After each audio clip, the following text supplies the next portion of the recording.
আল্লাহ রাব্বুল আলামিন বলছেন, যেই মুসিবতগুলো তোমাদের উপরে নিপতিত হয়, যেই দুঃখ দুর্দশা তোমাদের উপরে আপতিত হয়, ফাবিমা কাসাবাত আইদিকুম, সব কিছু তোমাদের হাতের কামাই, তোমাদের হাতের কামাইয়ের কারণেই, তোমাদের নিজেদের কারণেই আজকের যত বিপদ মুসিবত আসছে, এটার জন্য অন্য কাউকে দোষ দিয়ে কোনো লাভ নেই, দেয়া যাবে না।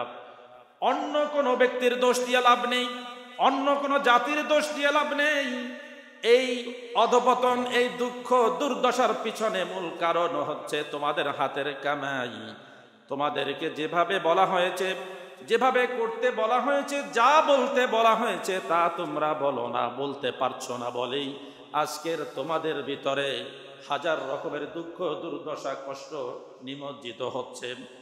আল্লাহ রাব্বুল আলামিন অন্য জায়গায় বলছেন, যাহারাল ফাসাদু ফিল বাররি ওয়াল বাহরি বিমা কাসাবাত আইদিন নাস, জলে এবং স্থলে যত রকমের বিপর্যয় আজকের মুসলমানরা ফেস করছে, যত সমস্যা যত কষ্ট, আল্লাহ বলছেন বিমা কাসাবাত আইদিন নাস, এগুলো মানুষের হাতের কামাই।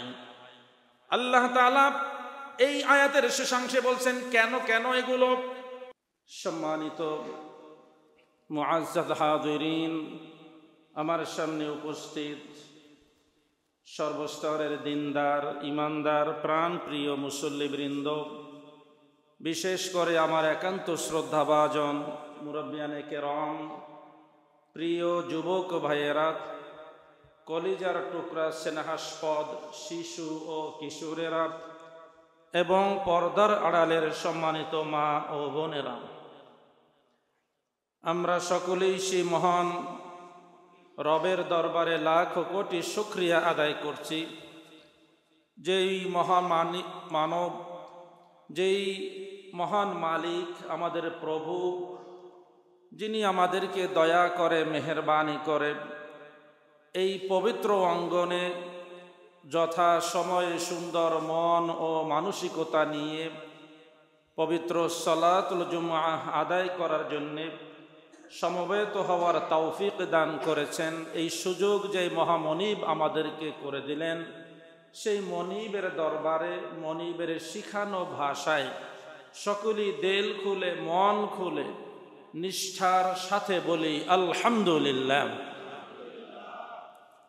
সম্মানিত ভাই সব, আমরা যারা মুসলমান, আমরা যারা মুমিন, যারা আল্লাহ আল্লাহ রসুল সাল্লাল্লাহু আলাইহি ওয়াসাল্লামকে বিশ্বাস করি, যারা ঈমানের মৌলিক আরকানগুলোর উপরে যাদের বিশ্বাস আছে, ফরজ ওয়াজিব বিধানগুলো যারা নিশ্চিত রূপেই যারা আদায় করি, সুন্নাত মুস্তাহাব এবং নফলগুলো সর্বোচ্চ চেষ্টা করে আমরা সেগুলো আদায় করার চেষ্টা করি এবং হারাম থেকে আমরা দূরে থাকি এবং মাকরুহের কাজ থেকেও আমরা যথাসাধ্য দূরে থাকার চেষ্টা করি, সেই মুসলমানরা, মুমিনরা, আমরা যারা নিজেদেরকে এই সুন্দর একটি পারিভাষিক শব্দে নিজেদেরকে দাবি করি যে আমি মুসলিম, আমি মুমিন, এটি একটি বড় সৌভাগ্য আমাদের যে আমরা ইসলামের ছায়াতলে ঈমান নামক সবচেয়ে বড় নিয়ামত আমরা লাভ করেছি, আমরা ধন্য হয়েছি। সেজন্য মহা মালিকের কাছে, মনিবের কাছে আবারও শুকরিয়া আদায় করি যে মালিক আমাদেরকে মুসলমান এবং মুমিন হিসাবে কবুল করেছেন। সবাই বলি আমিন।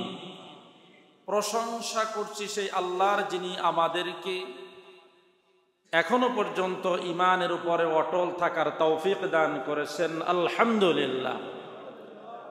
ঈমান এবং ইসলাম এর উপরে থাকতে পেরে আমরা খুশি নাকি বেজার?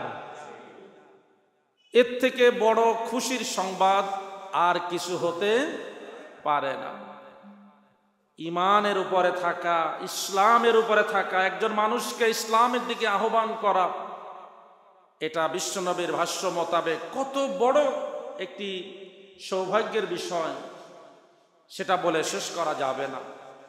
কিন্তু আজকের এই মুসলমান, আজকের এই মুমিনেরা গোটা পৃথিবীতে নানান রকমের অধপতনের একেবারে অতল গহ্বরে পৌঁছে গেছে।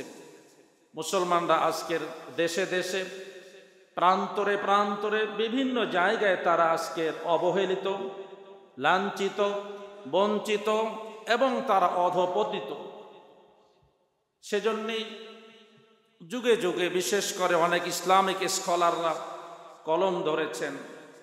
আজ থেকে 1450 বছর আগে আল কোরআনের মাধ্যমে বিশ্বনবীর কাছে যে কিতাব নাজিল হয়েছে, সেই কিতাবের মাধ্যমে আমাদেরকে আল্লাহ তাআলা এই অধপতনের কারণ বলে দিয়েছেন। বিশ্বনবী সাল্লাল্লাহু আলাইহি ওয়াসাল্লামের মুখ নিঃসৃত বাণীর মাধ্যমে আমাদেরকে মুসলমানদের অধপতনের কারণ বলে দিয়েছেন এবং উত্তরণের উপায় কি সেটিও কোরআন এবং সুন্নাহ থেকে আমাদের জেনে নিতে হবে।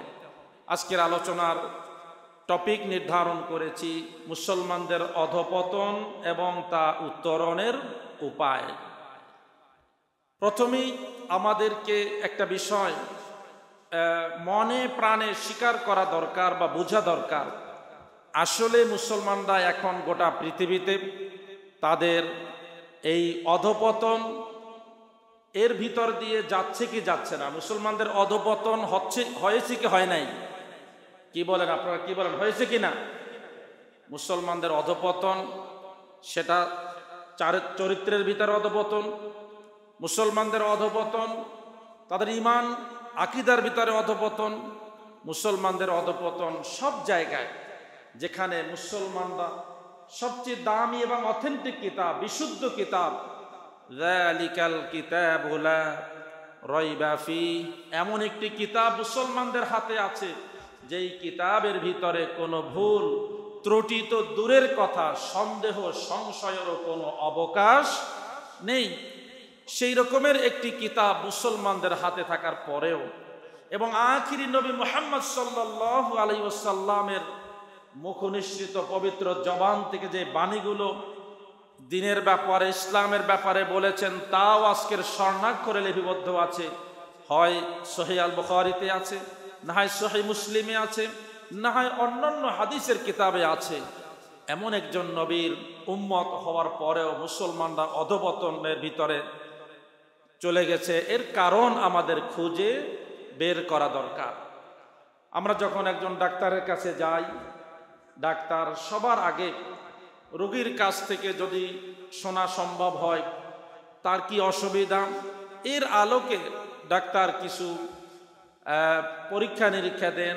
কারণ ডাক্তারকে নিশ্চিত হতে হবে যে এই লোকের কি রোগ হয়েছে, এই রোগীর কি রোগ হয়েছে। ঠিক তেমনিভাবে আমাদের জানতে হবে আজকের মুসলমানদের কি অধপতন, কি কারণে হচ্ছে, আদৌ অধপতন তাদের হয়েছে কিনা এটা জানতে হবে। আমরা একটু দেখি যে অধপতনের কারণগুলো যদি আমাদের মাঝে থাকে তাহলে বুঝতে হবে আমরা নিশ্চয়ই অধপতনের ভিতরেই আছি। মুসলমানদের এই উম্মার অধপতনের অন্যতম কারণ হলো গুনাহের ভিতরে আধিক্যতা। আজকের মুসলমান আল্লাহ রসুলে বিশ্বাসী, কিতাবে বিশ্বাসী, কিন্তু এমনও কোনো গুনাহ নেই যা অনেক মুসলমান হর হামেশা করে যায় না, সব করছি কিন্তু মুসলমান দাবি করছি। আল্লাহ রাব্বুল আলামিন বলছেন, ওয়ামা আসাবাকুম মিন মুসিবাতিন ফাবিমা কাসাবাত আইদিকুম ওয়া ইয়াফু আন কাসীর। আল্লাহ রাব্বুল আলামিন বলছেন, যেই মুসিবতগুলো তোমাদের উপরে নিপতিত হয়, যেই দুঃখ দুর্দশা তোমাদের উপরে আপতিত হয়, ফাবিমা কাসাবাত আইদিকুম, সব কিছু তোমাদের হাতের কামাই, তোমাদের হাতের কামাইয়ের কারণেই, তোমাদের নিজেদের কারণেই আজকের যত বিপদ মুসিবত আসছে, এটার জন্য অন্য কাউকে দোষ দিয়ে কোনো লাভ নেই, দেয়া যাবে না। অন্য কোনো ব্যক্তির দোষ দিয়ে লাভ নেই, অন্য কোনো জাতির দোষ দিয়ে লাভ নেই। এই অধপতন, এই দুঃখ দুর্দশার পিছনে মূল কারণ হচ্ছে তোমাদের হাতের কামাই। তোমাদেরকে যেভাবে বলা হয়েছে, যেভাবে করতে বলা হয়েছে, যা বলতে বলা হয়েছে তা তোমরা বলো না, বলতে পারছো না বলেই আজকের তোমাদের ভিতরে হাজার রকমের দুঃখ দুর্দশা কষ্ট নিমজ্জিত হচ্ছে। আল্লাহ রাব্বুল আলামিন অন্য জায়গায় বলছেন, ظهر الفساد في البر والبحر بما كسبت أيدي الناس। জলে এবং স্থলে যত রকমের বিপর্যয় আজকের মুসলমানরা ফেস করছে, যত সমস্যা, যত কষ্ট, আল্লাহ বলছেন বিমা কাসাবাত আইদিন নাস, এগুলো মানুষের হাতের কামাই। আল্লাহ তাআলা এই আয়াতের শেষাংশে বলছেন কেন কেন এগুলো, লিয়ুযীকাহুম বা'দাল্লাযী আমিলু লা'আল্লাহুম ইয়ারজিউন। আল্লাহ তাআলা বলছেন যদি এই মুসলমানরা, মোমেনরা যদি তাদের দায়িত্ব যদি ঠিক মতো আদায় না করে, যদি তার হাতের কামাই যদি হয় বিপর্যয়, এই মোমেনদেরকে, মুসলমানদেরকে, তথাকথিত এই নামকে অস্তে মুসলমানদেরকে এমন এমন আযাবের স্বাদ গ্রহণ করা হবে। কারণ তারা তো সেই পথ থেকে ফিরে আসে নাই, তারা তো সেই ঘুণে ধরা আদর্শ বিরোধী, রসুল বিরোধী, ইসলাম বিরোধী, কোরআন বিরোধী এই পথ থেকে তারা ফিরে আসে নাই। অতএব তাদেরকে আযাবের স্বাদ গ্রহণ করানো হবে। এই জন্যই গুনাহের আধিক্যতা আজকের মুসলমানদের সবচেয়ে বড় কারণ। বিশ্ব নবী সাল্লাল্লাহু আলাইহি ওয়াসাল্লাম এর কাছে একজন সাহাবী বললেন, ইয়া রাসূলুল্লাহ, ইয়া হাবিবাল্লাহ।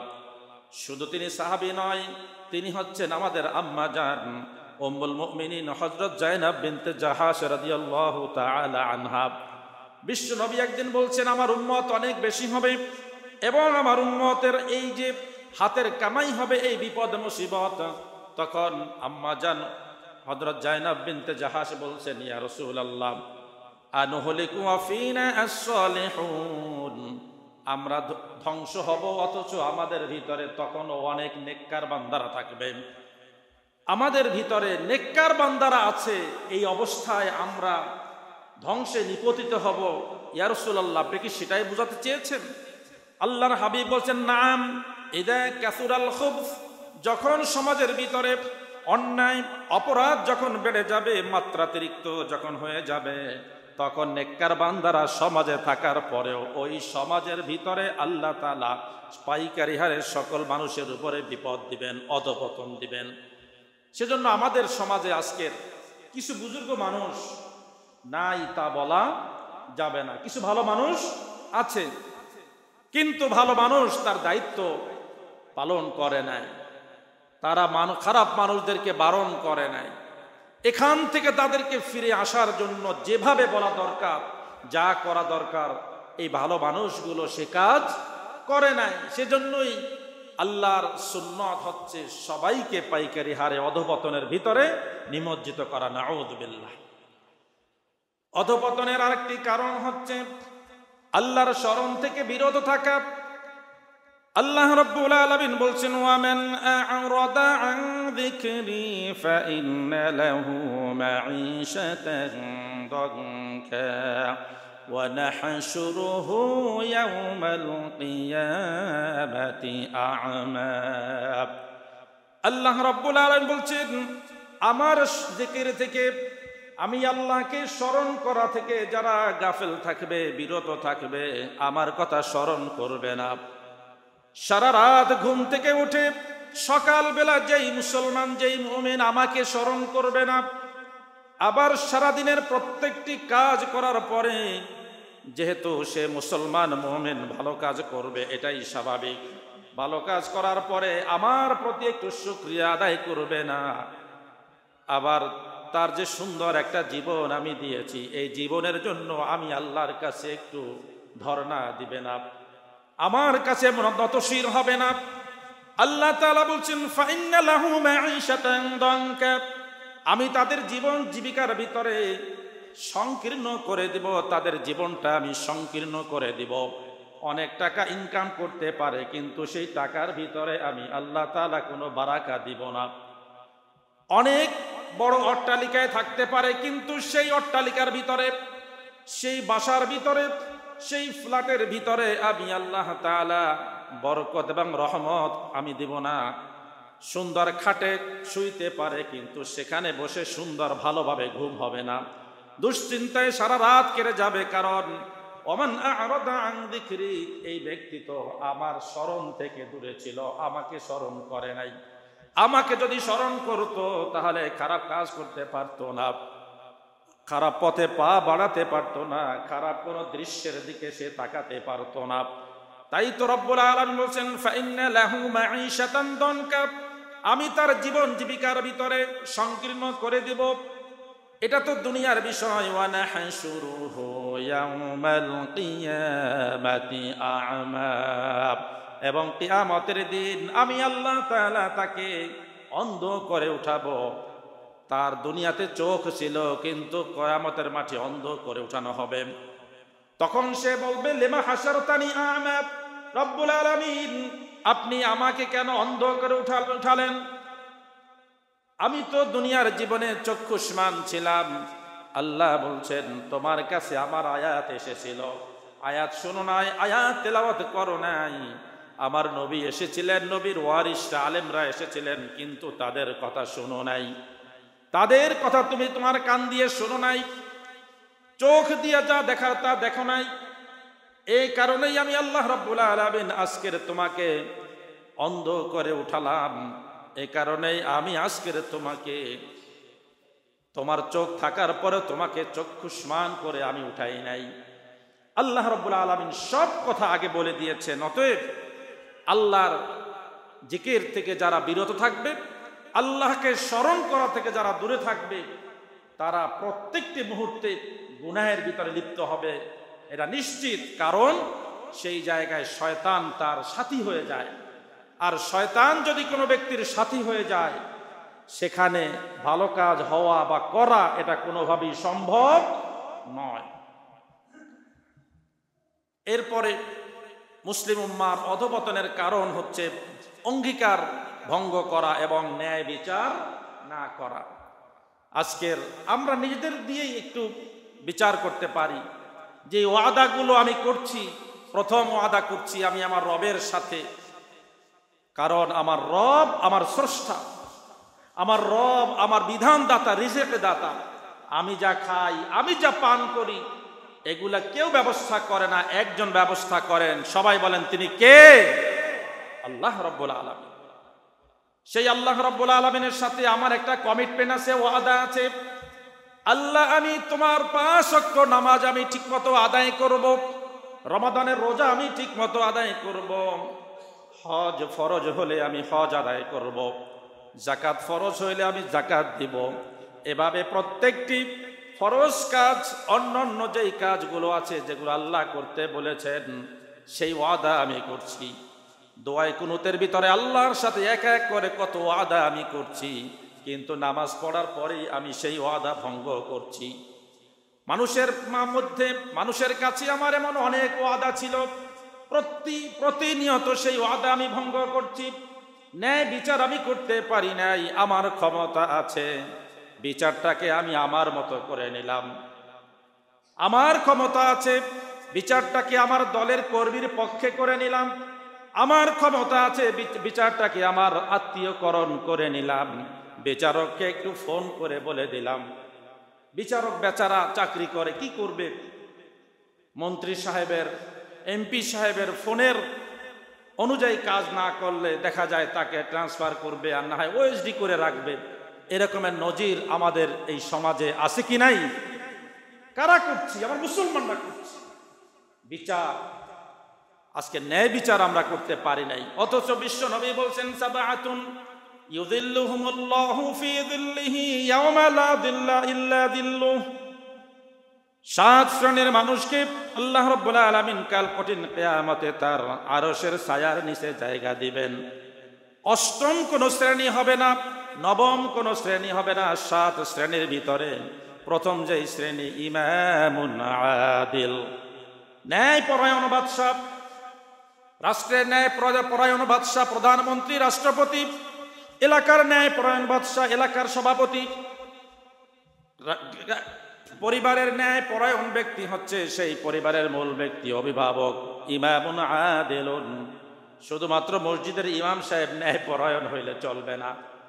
মসজিদের ইমাম সাহেব তো ন্যায় পরায়ণ না হয়ে যাবে কোথায়? কারণ অন্যায় কোনো আচরণ করার তো স্কোপই বরং আমাদের এই সমাজে তার নেই। এটাও ভালো, আলহামদুলিল্লাহ। তবে মসজিদের ইমাম সাহেব শুধু ইমাম হয়েই থাকবেন, খতিব সাহেব শুধু নামাজই পড়াবেন, সেটা নয়। ইমাম মানে হচ্ছে নেতা। আসলে তো এই পদটা তাদেরই যারা এই সমাজের নেতা, এই এলাকার নেতা, এলাকার সভাপতি, তিনি নামাজ পড়াবেন। একটু চিন্তা করেন, মুহাম্মদুর রাসূলুল্লাহ সাল্লাল্লাহু আলাইহি ওয়াসাল্লাম মদিনায় গিয়ে রাষ্ট্র প্রতিষ্ঠা করলেন, ইসলামী রাষ্ট্র।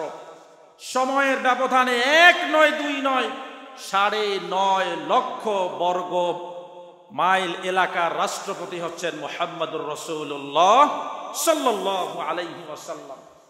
মসজিদের মেম্বার থেকেই সেখানে রাষ্ট্র পরিচালিত হতো। আজকের যেভাবে সেক্রেটারিয়েট আছে, আজকের যেভাবে বঙ্গভবন আছে, গণভবন আছে, আজকের যেভাবে সংসদ ভবন আছে, সেই সময় মসজিদে নববী ছিল সংসদ ভবন, সেই সময় মসজিদে নববী ছিল বিচারালয়, হাইকোর্ট, সুপ্রিম কোর্ট, যত কোর্ট বলেন সব ছিল মসজিদে নববী। এখান থেকেই বিশ্বনবী সাল্লাল্লাহু আলাইহি সাল্লাম 9.5 লক্ষ বর্গমাইল এরিয়ার রাজা ছিলেন, বাদশা ছিলেন। সুবহানাল্লাহ। এরপরে সাইয়েদনা ওমর রাদিয়াল্লাহু আনহু, বিশ্বনবীর পরে আবু বকর খলিফায় আসলেন। এরপরে ওমর রাদিয়াল্লাহু আনহু, তিনি 12 লক্ষ বর্গমাইল এরিয়ার খলিফা ছিলেন। ইসলামের দ্বিতীয় খলিফা হযরত ওমর রাদিয়াল্লাহু তাআলা আনহু নেতৃত্ব দিয়েছেন এই মসজিদ থেকে। কিন্তু সেই মসজিদকে আজকের শুধুই নামাজের জায়গা বানাইছি। আবার আমরা কিছু আলেম ওলামা বলি মসজিদে দুনিয়াবি কথা বলা নিষেধ। কোনটা দুনিয়াবি আর কোনটা আখিরাতের, এইটাই আমরা আসলে আজকের তফাৎ করতে পারি না। মসজিদ, সেখান থেকেই তো ইমাম সাহেব, আমি বলছি ইমাম যিনি, তিনি মসজিদেরও ইমাম, এলাকারও ইমাম।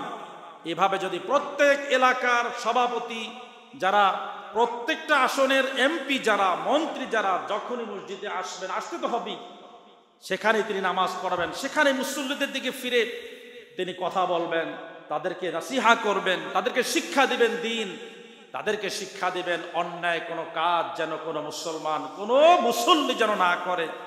এ কথা বুক ফুলায় যদি আজকের এমপি, মন্ত্রী, সভাপতি, সেক্রেটারি সবাই বলতে পারতো, তাহলে আজকের এই সমাজ পরিবর্তন হতে বাধ্য। কথা ঠিক কিনা বলেন?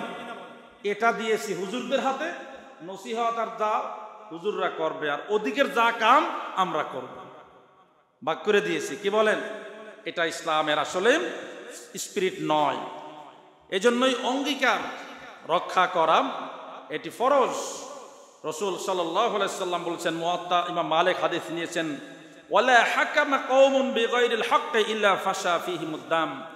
যদি কোনো কওমের লোকেরা সত্য প্রতিষ্ঠা করার জন্য যদি সত্যিকার অর্থে যদি তারা ন্যায় বিচার না করে, সেই রক্তে, সেই সমাজে রক্তপাত ঘটবে, এটা নিশ্চিত। রক্তপাত ঘটতে বাধ্য, কারণ সেই সমাজে ন্যায় বিচার নাই। আজকের বাংলাদেশ সহ গোটা পৃথিবীর চিত্র হচ্ছে এইরকমের, যেখানে কিছু ন্যায় বিচার পাওয়ার সম্ভাবনা আছে, সুযোগ আছে এবং বাস্তবতাও সেখানে আছে, সেখানে দেখবেন তুলনামূলকভাবে অন্যায়ভাবে রক্তপাত কম হচ্ছে। কিন্তু যেখানে ন্যায় বিচার নাই, ভিকটিম সুযোগ পাইলি যার দ্বারা ভিকটিম হচ্ছে তাকে, তার উপরে খড়গ হস্ত চালাচ্ছে, আবার জালেম মাজলুমের উপরে তো প্রতিনিয়ত চালাচ্ছে। কথা ঠিক কিনা? আল্লাহর হাবিব বলছেন, ওয়ালা হাকামা কওমুন বিগাইরিল হাক্কি ইল্লা ফাশা ফীহিম আদ-দাম। অতএব ন্যায় বিচার না থাকলে সেখানে রক্তপাত ঘটবে, এটা খুব স্বাভাবিক। ওয়ালা খাতারা কওমুন বিল আহদি ইল্লা সুল্লিতা আলাইহিমুল আদু। যদি কোনো কওমের ভিতরে, যদি কওমের লোকেরা, সম্প্রদায়ের লোকেরা যদি কমিটমেন্ট ফেল করে, ওয়াদা যদি রক্ষা না করে ইল্লা সুল্লিতা আলাইহিমুল আদু, শত্রু তাদের উপরে কি করবে? কর্তৃত্ব করবে, তাদের উপরে তাদেরকে চালাবে শত্রুরা। আজকের গোটা পৃথিবীর কথা চিন্তা করেন, মুসলমানরা আজকের পৃথিবী নিয়ন্ত্রণ করে না, বরং পৃথিবী নিয়ন্ত্রণ করছে মুসলমানের চিরস্থায়ী শত্রু যারা, তারাই। কথা ঠিক কিনা? এর কেন? এই যে ওয়ালা খতারা কওমুন বিল্লাহ, এই মুসলমানদের মাঝে কমিটমেন্ট নাই, ওয়াদা নাই, ওয়াদা করেই ভঙ্গ করার জন্য। এমন অনেক মুসলমান আছে ওয়াদা করার সময় নিয়ত করে যে সে এই ওয়াদা রক্ষা করবে। এরপরে আজকের মুসলমানদের অধঃপতনের অন্যতম কারণ হচ্ছে সুদ এবং ঘুষ ভিত্তিক লেনদেন। আজকের সমাজে সুদ এটা নাই বা এটা থাকবে না, এটা কল্পনা করলেও অনেক মুসলমান মনে হয় হার্ট ফেল করবে। হায় হায়, এত কোটি কোটি টাকা ব্যাংকে রাখলাম, সুদ যদি না থাকে তাহলে কি উপায় হবে? 1983-তে যখন ইসলামী ব্যাংক প্রতিষ্ঠিত হয় বাংলাদেশে, তখন আমাদের এই সমাজের কিছু মানুষ বলেছিল যে ইসলামিক ওয়েতে আবার ব্যাংক পরিচালিত হওয়া এটা কি সম্ভব? তখন কিন্তু তারা প্রশ্ন ছুড়ে দিয়েছিল। কিন্তু কয়েক বছরের ব্যবধানে বাস্তবতা হচ্ছে এই ইসলামিক ওয়েতে, ইসলামের নীতিমালা মেনে যদি ব্যাংক পরিচালনা করা হয়, সেখানেই আল্লাহ বারাকা রেখেছেন। সেই ব্যাংক প্রতি বৎসরই 1 নম্বর 2 নম্বর শীর্ষস্থানে থাকে। কথা ঠিক কিনা? তবে হ্যাঁ, একটি অনইসলামিক দেশে, আমরা মুসলিম কান্ট্রি বাট ইসলামিক কান্ট্রি নয়, এটা পার্থক্য আছে মুসলিম কান্ট্রি এবং ইসলামিক কান্ট্রির ভিতরে। 90% মুসলমানের দেশ, 100টার ভিতরে হয়তো 70টা 60টা 80টা ইসলাম অনুযায়ী আমাদের বিধিবিধান আছে, কিন্তু আমাদের রাষ্ট্রীয় অনেক 20-30% আইন আছে যেটা ইসলামের সাথে যায় না, বরং সাংঘর্ষিক। ইসলামিক কান্ট্রি যদি হতো তাহলে বলা হতো কোরআন এবং সুন্নাহই হচ্ছে আমাদের মূল মন্ত্র, এ অনুযায়ী দেশ পরিচালিত হবে। আচ্ছা, আপনারা কে কে আছেন মনে করেন যে কোরআন এবং সুন্নাহ অনুযায়ী যদি আমাদের সমাজ, আমাদের ব্যক্তি, আমাদের পরিবার, আমাদের রাষ্ট্র, আমাদের সব কিছু যদি পরিচালিত হয়, তাহলে আমরা সামনের দিকে না গিয়ে পিছনের দিকে যাব, আমরা ব্যাকডেটেড হয়ে যাব, এই চিন্তাওয়ালা কেউ আছেন এখানে? কেউ নেই। কেন নাই? কোরআন কার বাণী? জোরে বলেন, কার বাণী? আল্লাহর বাণী তো আসছে শাসন করার জন্য, শাসিত হওয়ার জন্য আসে নাই। আল্লাহর বাণী আসছে মানুষকে ফরওয়ার্ডেড করার জন্য, ব্যাকওয়ার্ডেড করার জন্য আসে নাই। রাসূল আরবি সাল্লাল্লাহু আলাইহি ওয়াসাল্লামের কথা এসেছে মানুষকে আলোকিত করার জন্য, সামনের দিকে অগ্রসর হওয়ার জন্য, পিছনে যাওয়ার জন্য তো রাসূলের কথা আসে নাই। বিশ্বাস করতে হবে কোরআন এবং সুন্নাহ, এটাই হচ্ছে আমাদের মূল মন্ত্র, এটাই আমাদের মূল তন্ত্র। আমি তো প্রায় বলি, আপনারা আগেও শুনেছেন আমার কথায়, এটি 50-50 সত্য হতে পারে, নাও হতে পারে, কিন্তু আল্লাহ বলেছেন, আল্লাহ রসুল বলেছেন, এই কথার ভিতরে আর মিথ্যা হওয়ার কোনো সম্ভাবনা নেই, কোনো সুযোগ নেই। সেজন্য এই যে সুদ এবং ঘুষ আমাদের সমাজের রন্ধ্রে রন্ধ্রে এমনভাবে মিশে গেছে, যদি এটা যেই সমাজে ব্যাপকভাবে ছড়িয়ে পড়বে, আল্লাহর হাবিব বলছেন মুসনাদে আহমদের 17,822 নম্বর হাদিস, মা মিন কওমিন ইয়াযহারু ফীহিমুর রিবা ইল্লা উখিযা বিস-সানা, যদি কোনো সমাজের ভিতরে সুদ ব্যাপক আকারে যদি ধারণ করে, তাহলে সেই সমাজ দুর্ভিক্ষের ভিতরে পড়বে। আজকের আমরা যা দেখতে পাই, নীরব দুর্ভিক্ষ আজকের আমাদের ঘরে ঘরে, এলাকায় এলাকায়, গোটা দেশে, গোটা পৃথিবীতে এক ধরনের নীরব দুর্ভিক্ষ চলছে। আগে এক সময় 500 টাকা নিয়ে বাজারে গেলে এক ব্যাগ তরকারি, কিছু মাছ টাছ এগুলো আনা যেত, কিন্তু এখন 500 টাকা নিয়ে বাজারে গেলে শুধু তরকারি হয় না, মাছ তো দূরের কথা। এক সময় মাছ কেজি কত, কেজি বলতো, এখনকার মাছ, চিংড়ি মাছ কত কয় পাওয়া, 180 টাকা বা 200 টাকা। এখন কেজির কথা বলে না, এখন কয় কি পাওয়া। কয়দিন পরে বলবে 100 গ্রাম, কারণ দাম যদি এত বাড়বে তখন বলবে যে 1 পাওয়া কিনতে পারবে না, বলবে যে ভাই 100 গ্রাম মনে করেন যে 100 টাকা। তাহলে কেজির হিসাবে এখন আর মানুষ বলে না, ব্যবসায়ীরা এখন পাওয়াতে চলে গেছে, কয়দিন পর এটা 100 গ্রামে চলে যাবে। কারণ কি? নীরব এক ধরনের দুর্ভিক্ষ আমাদের হচ্ছে। এটা কেন? সমাজের ভিতরে ব্যাপক আকারে দুর্ভিক্ষ বা কি বলে সুদ এর লেনদেন চলছে। এর কারণে, সুদের কারণে এক শ্রেণীর মানুষ আকাশচুম্বী টাকার মালিক হচ্ছে, আর এক শ্রেণীর মানুষ একেবারে নিচ থেকে আরো নিচে চলে যাচ্ছে। আল্লাহর হাবিব বলছেন, ওমা মিন কওমিন ইয়াযহারু ফি, অতএব ঘুষ এমন একটা জিনিস, শুধুমাত্র শত্রুপক্ষ না, যার কাছ থেকে খাইছেন তার কাছেও আজীবনের জন্য ছোট হয়ে থাকতে হয়, কোনোদিন বড় কথা বলা যাবে না। কথা ঠিক কিনা? আল্লাহ রাসূল যে বলছেন, প্রত্যেকটা কথার পিছনে আছে হিকমা। আমাদের অন্তর থেকে শত্রুদের বা দুশমনদের যে ভয়, সেই ভয়টাকে আল্লাহ উঠিয়ে নেন এই ঘুষের কারণে। আবার এই লিকুইড মানিটা আজকের আরো যেন কি বলে, কি মানি একটা আছে শব্দ, স্পিড মানি। আচ্ছা, সমাজে এটা খুব চলছে। এটা না হলে ফাইল সামনের দিকে অগ্রসর হয় না। আল্লাহ হেফাজত করুক আমাদের সবাইকে, সবাই বলি আমিন। এরপরে মুসলমানদের অধঃপতনের অন্যতম কারণ হচ্ছে জেনা, ব্যভিচার এবং বেহায়াপনা। সমাজে জেনা এবং জেনা কলাকৌশল যতগুলো আছে সব কিছু আজকের সমাজে দিন দিন বেড়েই চলছে। বেহায়াপনা, বেলেল্লাপনা আজকের সমাজে বেড়েই চলছে। কথা ঠিক কিনা? আজকের যদি আমার এলাকার কোনো মুসল্লি, কোনো বাবা, কোনো ভাই দায়িত্ব নিয়ে যদি বলতে পারে না এই এলাকায় কোনো বেহায়াপনা, কোনো জেনা, ব্যভিচার হতে পারে এমন কোনো কাজ, এমন কোনো দৃশ্য এই এলাকায় আমরা হতে দিব না।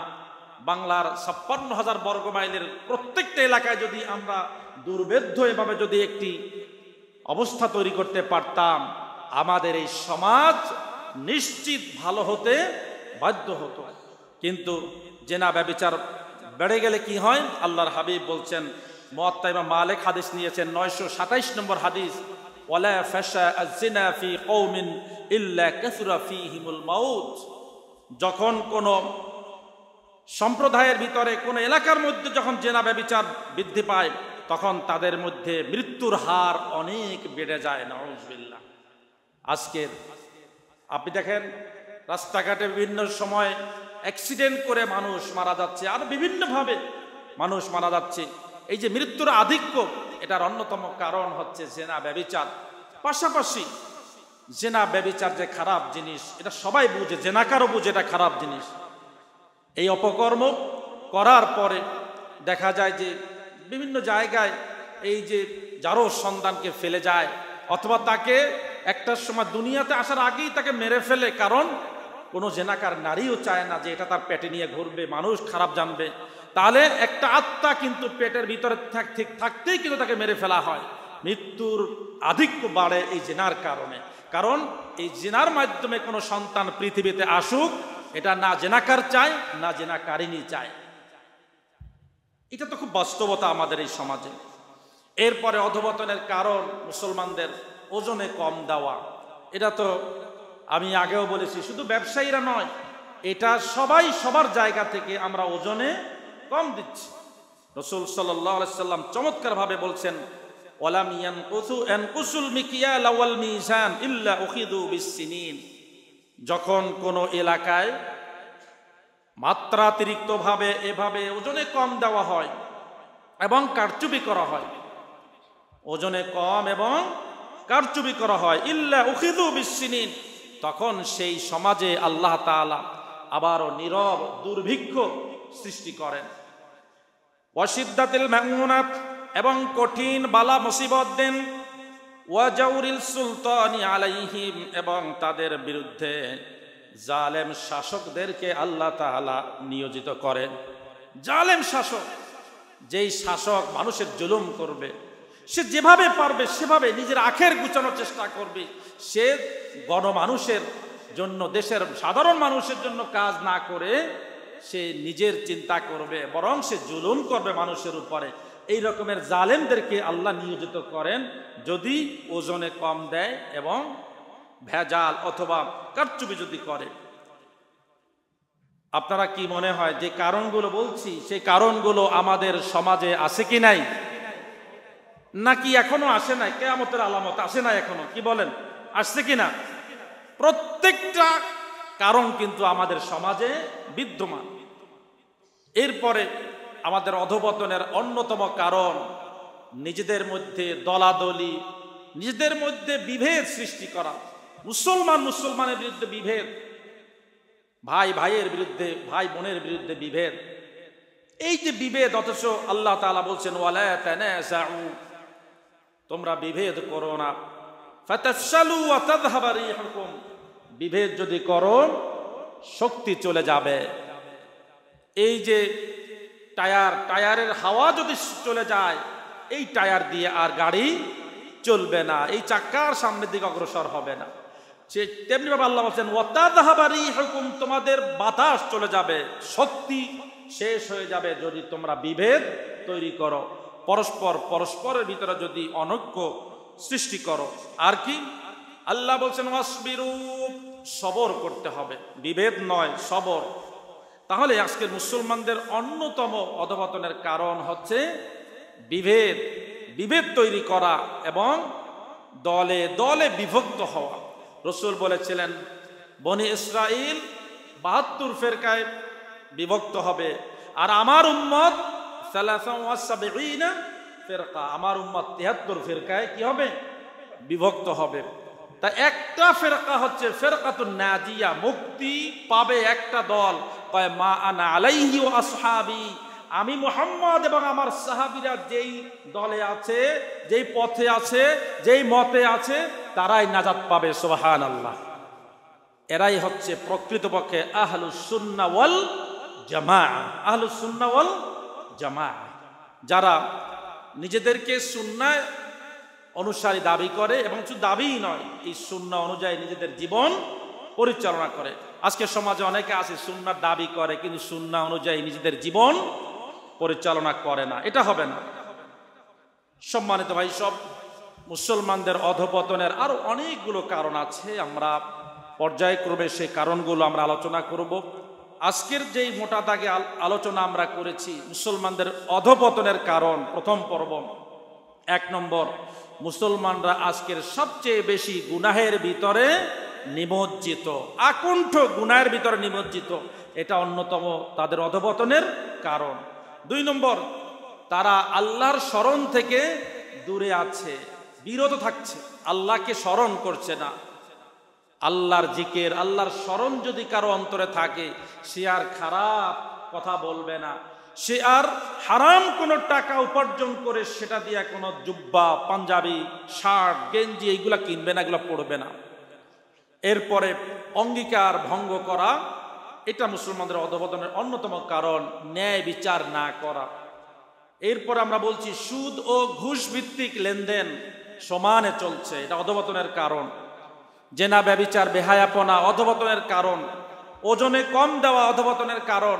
এবং সর্বশেষ যেটি বলছি সেটা হচ্ছে মুসলমানদের ভিতরে বিভেদ, দলাদলি, গ্রুপিং, ফেরকা, দলবাজি, এগুলো হচ্ছে মুসলমানদেরকে অধঃপতনের একেবারে নিম্ন স্তরে নেয়ার অন্যতম কারণ। আল্লাহ তাআলা যেন আরো যে কারণগুলো সামনে বর্ণিত হবে, এই কারণগুলো থেকে বেঁচে থেকে যেইগুলো উত্তরণের উপায়, সেগুলো যেন আমরা করতে পারি। রব্বে কারীমের কাছে সেই তৌফিক কামনা করে আজকের আলোচনা এখানে শেষ করছি। ওমা তৌফিকি ইল্লা বিল্লাহ। আসসালামু আলাইকুম ওয়া রাহমাতুল্লাহি ওয়া বারাকাতুহু।